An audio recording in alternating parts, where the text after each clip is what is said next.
Top 10 Anti-Batman. Batman has all kinds of villains in his rogues gallery, and then he has cosmic villains that he has to fight.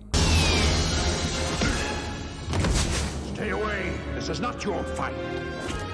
But if it is humans we are talking about, there is a specific class of supervillains called the Anti-Batmen, who often prove to be the most threatening to him. Now, oftentimes people consider villains like the Joker to be the exact opposite of Anti-Batman, but fans describe Anti-Batmen as people who borrow heavily from the Batman either in theme, style, background, or modus operandi.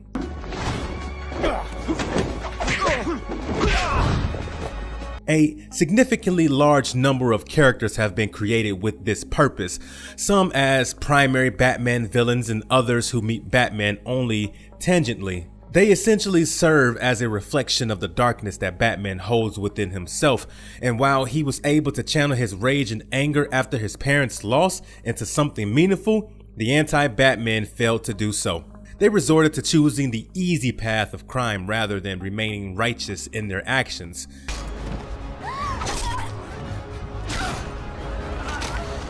In this video, we will explore the 10 greatest anti-Batmen who serve as a grim reminder of Batman's dark origin and truth.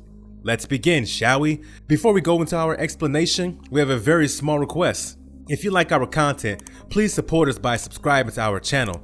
This is a small click for you, but for us, it means a lot. Thank you. Let's begin. You're old, you're predictable, and you never stood a chance. Number 1. Arkham Knight.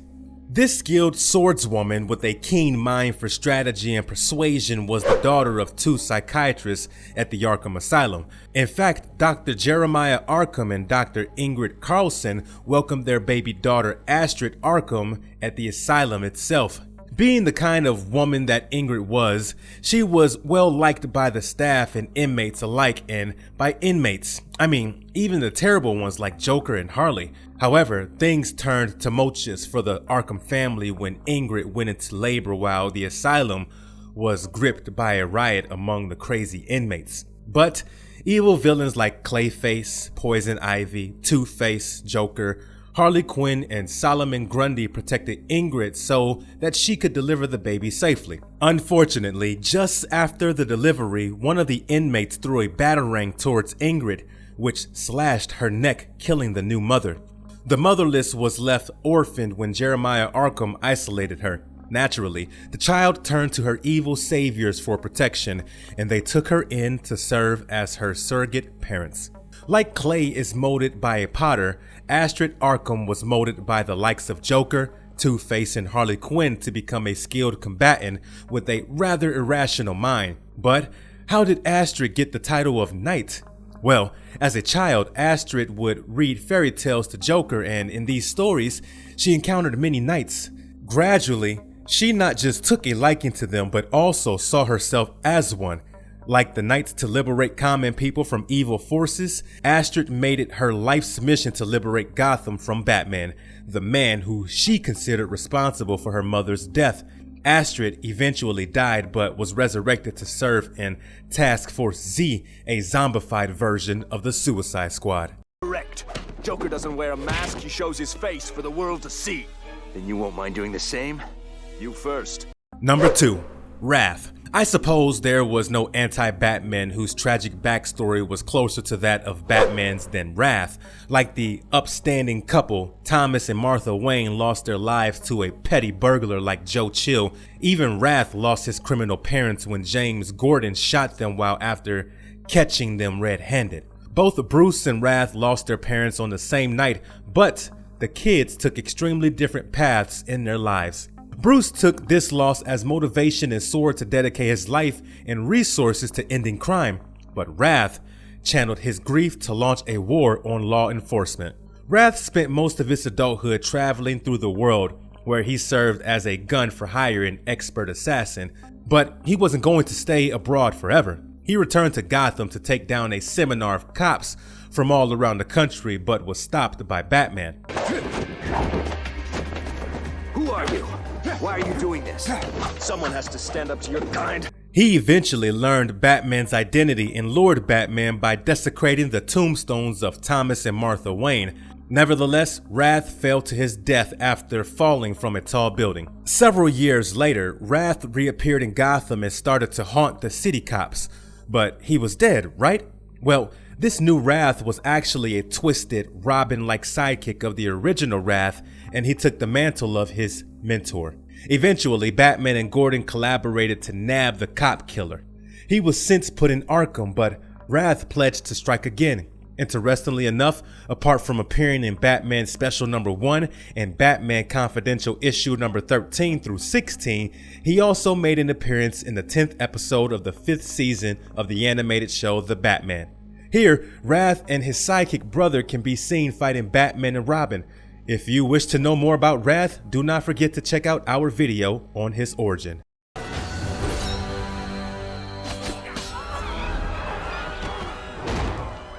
Number 3. Lincoln March. Although there has been no proof of it in the DC universe, Lincoln claimed that he was Bruce's estranged brother.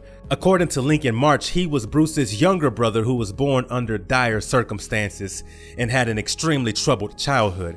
So, 3 years after Bruce's birth, Martha was pregnant with another child, but Martha got involved in a car accident and this forced an early delivery of the child.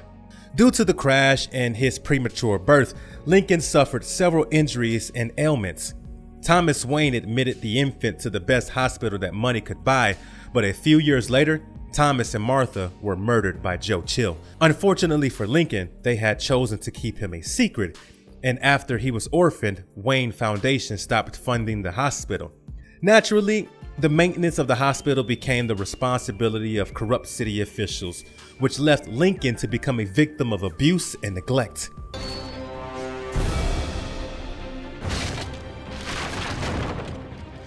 But the Court of Owls took Lincoln under their care because of his family name and bloodline. For those of you who do not know what the Court of Owls is, it is an age-old secret organization that has been at work before Gotham existed. It consists of the most influential and richest families of Gotham, and they practically run Gotham through assassinations, which they carry out with the help of super assassins called Talons. Lincoln's illnesses were treated by the court with the help of a uniquely powerful metal with regenerative properties. He served the Court of Owls for quite a few years before going rogue and killing several members of the court. Having said that, Lincoln was after Bruce and his family.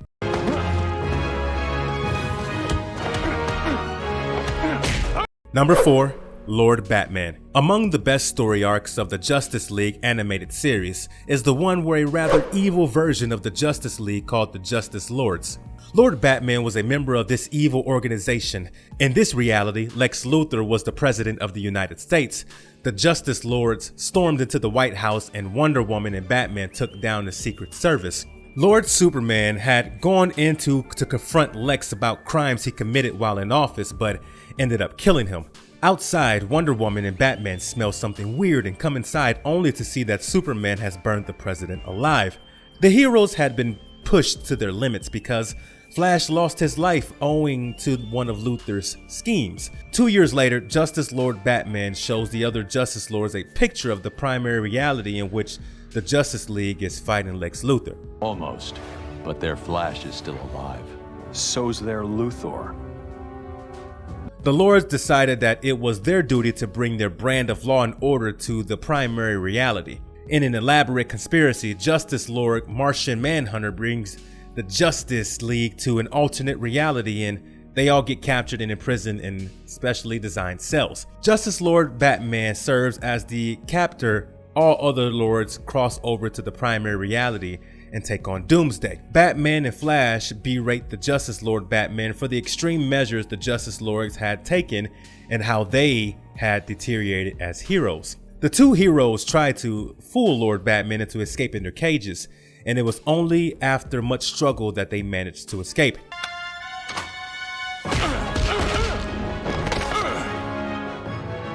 Batman went to Lord Batman's Batcave to initiate the inner reality portal. However, he was interrupted by the evil Batman who knew all of Batman's moves. The two minions of darkness stalked each other throughout the cave, both concealed in shadows and debating the ethics of their actions and beliefs. But when the Justice Lord Batman spoke about their parents, Batman stepped into the light to surrender. But Batman spoke about how their parents would hate the world that Lord Batman had created. Justice Lord Batman has a change of heart invoked by Batman's arguments. In the end, Lord Batman helps the Justice League in taking down their evil counterparts. Number 5. Hush. As a child, Dr. Thomas Elliot, or Tommy, used to be Bruce Wayne's closest friend, but eventually family trauma and his own sociopathic tendencies turned Tommy against Bruce, so much so that he tried to kill Bruce. Much like Wrath and Batman, Bruce and Tommy were opposite reflections of each other. And although Thomas Wayne encouraged Bruce and Tommy getting along as friends, no one knew about the darkness that Tommy kept hidden in his heart.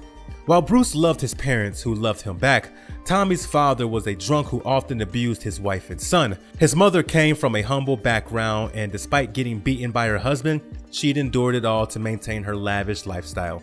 Naturally, Tommy's heart and mind started to fill with hatred for his parents. In fact, he sabotaged their cars so that they'd meet an accident and all his father's wealth would be his. Although Tommy's father died in the crash, his mother died after Thomas Wayne performed emergency surgery. Soon after, Thomas and Martha was murdered and Bruce was left in charge of the huge fortune of the Wayne family. Now, this was exactly the situation that Tommy wanted to be in, but he couldn't be.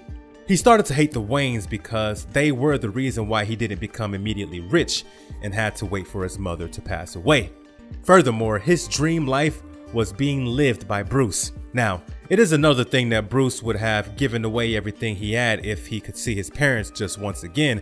Eventually, Tommy became a skilled surgeon and he began plotting his revenge on the only Wayne left in Wayne Manor. He would disguise himself by covering his face in bandages and also took up the name Hush. He would often collaborate with members of Batman's rogue gallery and attack Batman with skilled precision. In fact, he eventually learned about Batman's identity through Riddler. However, his true identity was soon uncovered by Gotham's Caped Crusader. In the DC animated film Batman, Hush, the supervillain, was depicted as Riddler's alter ego. Number 6. BatZarro. Before I speak about BatZarro, it is important to discuss a bit about BatZarro, a faulty clone of Superman who was created to fight the legendary Kryptonian. But when BatZarro got hit by extreme radiations from a blue sun, he developed the ability to replicate himself as well as create other BatZarro life forms. One such BatZarro was the BatZarro Batman. However, when DC shifted to the events post the Infinite Crisis, they transformed the character of BatZarro Batman to BatZarro. So, who's BatZarro? Well, as the name suggests, he is a bizarre version of Batman. BatZarro's real name is Wayne Bruce, and much like the name, everything he does and wears is the complete opposite of the Dark Knight. He describes himself as the world's worst detective, in opposition to Batman, who's the world's greatest detective. While Bruce Wayne is highly calculative in the things he does and says, BatZarro is defined by his inexplicable actions and mangled dialogue. It often seems that he'd somehow try to aid Batman, but his very nature and behavior makes it difficult for the reader to rightly place his allegiance. Much like BatZarro wears an inverted S, BatZarro's chest displays an upside-down logo of a bat. He wears an upside-down utility belt, but as far as his weapons and grapple are concerned, he just has a long chain. Clearly, not a man of intellect and sense, BatZarro brandishes yellow fangs. Well, you cannot expect much oral hygiene from someone of his reputation. While Batman prefers quiet and deep contemplation, BatZarro resorts to thinking aloud. It reminds me of Indian daily soaps where characters literally speak what they say. Nevertheless, the most striking differences between Batman and this utterly stupid counterpart is their origin. BatZarro is known to have shot and killed his parents. Can't stay away from me, can you?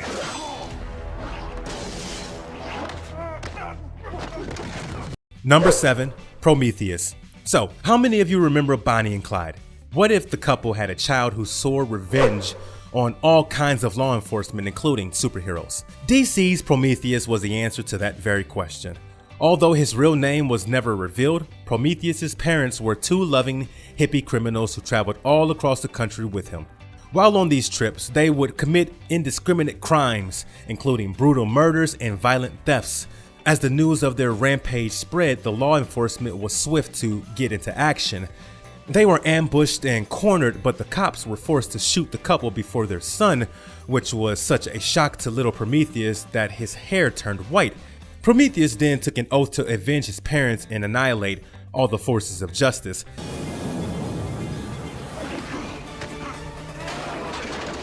In fact, he later developed a pathological need to slay law enforcement officers. Prometheus spent the next few years creating wealth for himself from the large stashes of money that his parents had left behind and by extorting money from local criminals because he knew about their trade secrets. He knew that to take on law enforcement, he needed all kinds of skills, both physical and intellectual. So once he had enough money, he traveled the world. In Brazil, he got trained as an underground pit fighter and attended the finest legitimate schools and universities. Eventually, he learned about the ancient Himalayan city of Shambhala, where the monks worshipped evil itself. He soon became a master of his craft, but the final test was yet to be passed. He was forced to kill his leader at Shambhala, who has transmuted into an alien. This earned him a key to the ghost zone, or a space where there was nothing but white nothingness. Here, he would further his plan to create tough resistance to the Justice League because he saw them as enforcers of law and order. The Tiger appreciates your concern, Batman. He's coming to thank you. Number 8. Catman. Thomas Blake used to be a world-renowned big game trapper and hunter before he took the path of crime. As a hunter, he made quite a fortune for himself, but eventually grew bored of hunting and ended up squandering most of his wealth. He lost most of it to gambling and yet remained one of the wealthiest men in all of Gotham. On a fateful day, Bruce and Thomas Blake met at a dinner party, and the two started sharing stories about their affluent but boring lives. As it happened, an eavesdropper suggested that they should start wearing costumes to fight crime on the streets of Gotham. Thomas claimed that he'd prove to be nothing more than a second-class Batman if he pulled such a stunt. However, the thought of wearing a costume to do something extraordinary without the fear of being caught appealed to Thomas. He thought to himself that although there wouldn't be much fame and recognition in being a hero, the prospect of becoming a villain would give him what he desired.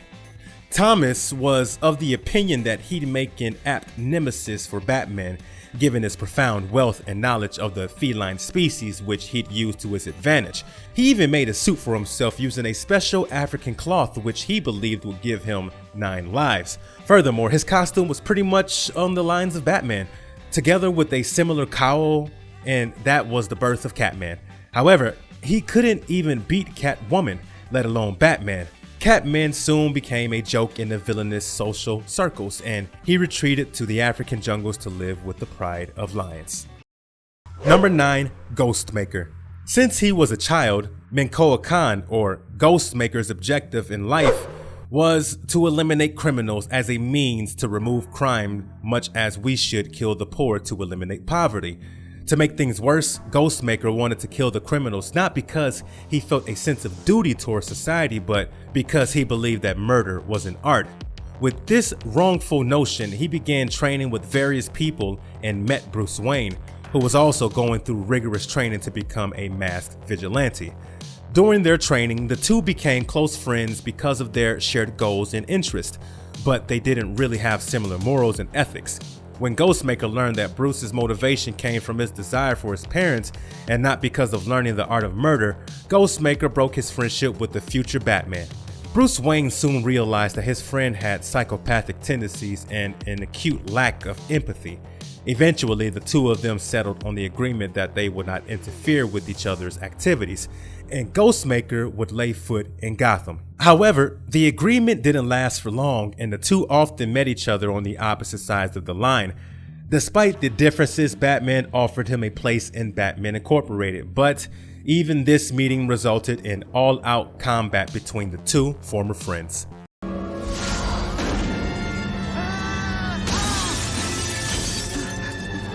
Number 10.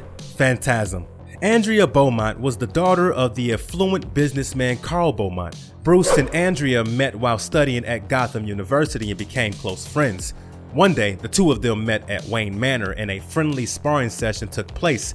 Andrea initially defeated Bruce, but the latter knocked her down and pinned her on the floor.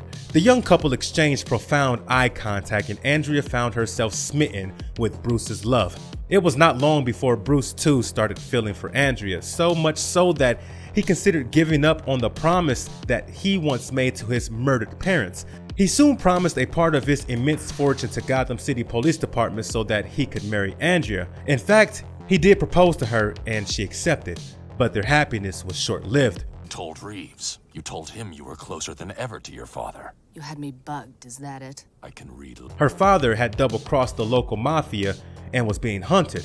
Carl took his daughter and settled on the Mediterranean coast, but the ghosts of Christmas past caught up with him. Carl was killed, and Andrea, who had lost her mother early in life, was left orphaned. She waited for 10 long years to return to Gotham and avenge her father's death. She spent all these years preparing and training to return back to Gotham, and when she finally did, she was faced with Batman, who soon learned her identity. As Phantasm, she wore a costume similar to that of the Grim Reaper, and even had a device that generated smoke. For a weapon, she used scythe-bladed gauntlets. Bruce and Andrea's story is a rather dark one, filled with ups and downs, but that's the case with almost everyone in Gotham. The city is filled with all kinds of villains, and anyone who knows Batman is aware that Gotham is a city of nightmares. With that being said, if you liked our content, don't forget to leave a like and subscribe to us if you haven't already. Have a good one and be safe. Thanks, everyone.